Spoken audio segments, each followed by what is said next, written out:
आज इस वीडियो में हम बात करेंगे वैक्सीन से जुड़े हुए सवालों की, स्पेशली उन लोगों के लिए जो कोविड इन्फेक्शन से ग्रस्त हो चुके हैं कि उनको कोविड होने के बाद वैक्सीन कब लेना है। अगर वो पहली डोज़ कोविड होने से पहले ले चुके हैं तो दूसरी डोज़ कब लेनी है?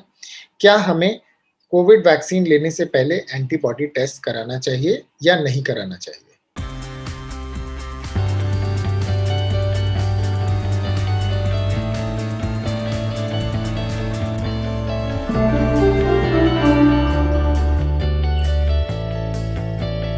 नमस्कार दोस्तों, मेरा नाम डॉक्टर राहुल शर्मा है और मैं एक चेस्ट स्पेशलिस्ट हूँ।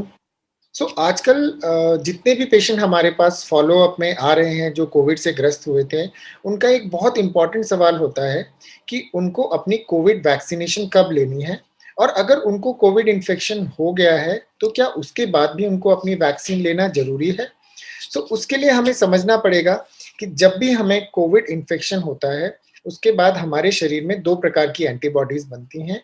एक होती है आईजीएम जो कि शॉर्ट लास्टिंग होती है और जैसे-जैसे हम रिकवरी की तरफ बढ़ते हैं, तो हमारे शरीर में आईजीजी एंटीबॉडी बनने लगती है। ये आईजीजी एंटीबॉडी भी कई प्रकार की होती है। इसमें जो सबसे इम्पोर्टेंट है वो होती हैं बाइंडिंग एंटीबॉडीज़ और न्यूट्रलाइजिंग एंटीबॉडीज़।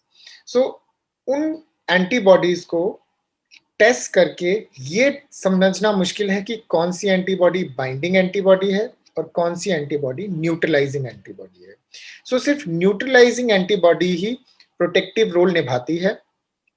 इवन इफ अगर आपने अपना एंटीबॉडी टेस्ट करा भी लिया है और उसके बाद ये देखा जाता है कि उसमें एंटीबॉडी लेवल्स आया हुआ है, बट आप उससे ये डिफरेंशिएट नहीं कर सकते हैं कि ये आपकी बाइंडिंग एंटीबॉडी है या न्यूट्रलाइजिंग एंटीबॉडी है।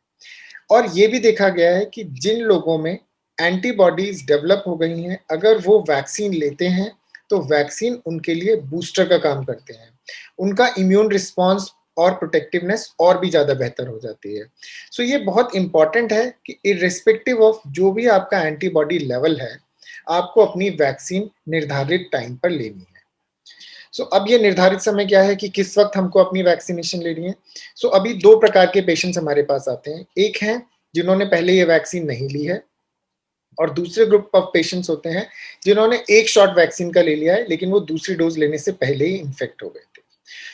गवर्नमेंट ऑफ इंडिया ने ये गाइडलाइंस दी हैं और ये रिसर्च में भी देखा गया है कि एक बार अगर आप कोविड से इन्फेक्ट हो जाते हैं, तो जो एंटीबॉडी आप में डेवलप होती हैं, जो कि मैंने बताया पहले कि आईजीजी टाइप होती हैं, वो एंटीबॉडी 2 हफ्ते से लेके 3 महीने तक आपके शरीर में बढ़ती रहती हैं और उसके बाद उनमें गिरावट आना चालू हो जाती है।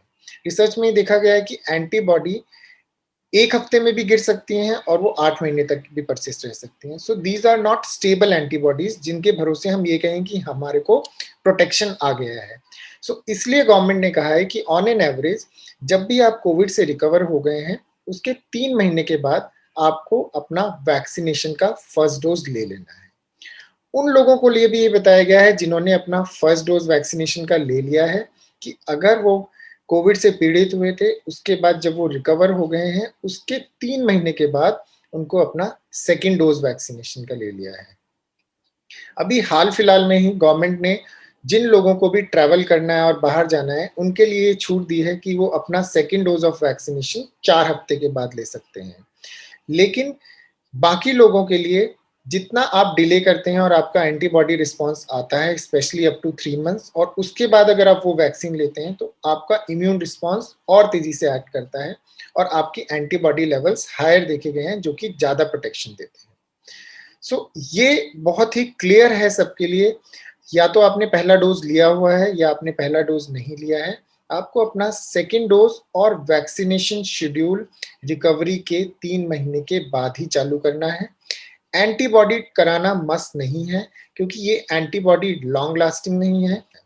ये बहुत ही क्लियर होना चाहिए हम सब लोगों के माइंड में कि हमें अपना वैक्सीनेशन ज़रूर करवाना है, चाहे हम कोविड से रिकवर हो गए हैं या फिर हमें कोविड नहीं हुआ है, क्योंकि वैक्सीन ही आपको सबसे अच्छी प्रोटेक्शन देता है।